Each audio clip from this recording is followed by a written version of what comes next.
Bonjour, donc effectivement Simon Karaskin, directeur régional de l'ADEME Hauts-de-France. L'ADEME, c'est un opérateur de l'État en charge de la transition écologique de toutes et tous. Et en particulier, nous, on agit à la fois pour les citoyens, pour les sensibiliser. Donc on a tout un tas de ressources pour les aider dans leur quotidien à faire des choix éclairés qui soient le plus durables possible.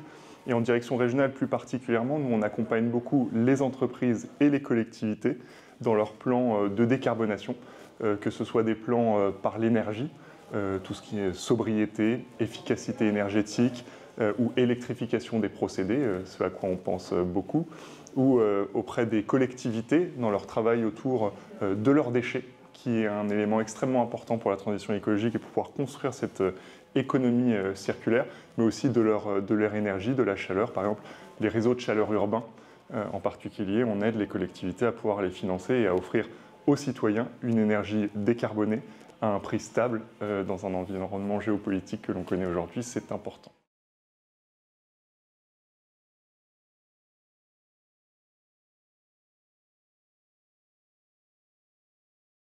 Il faut agir évidemment sur l'ensemble des leviers et offrir d'abord une vision et un imaginaire qui est souhaitable pour la transition écologique. On n'accompagnera pas les entreprises, les collectivités et en particulier les citoyens si on ne leur donne pas à voir quel sera leur quotidien dans 10, 20, 30 ans.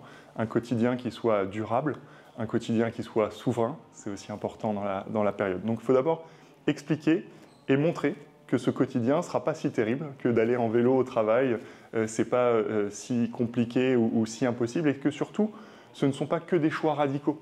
Aller déjà un jour ou 2 jours, je reprends cet exemple, au travail à vélo, c'est déjà une avancée. Donc ça, c'est un premier point. Et ensuite, il faut agir sur tous les mécanismes plus techniques pour pouvoir faire en sorte que lorsque l'on fait un choix, on choisisse l'option la plus durable.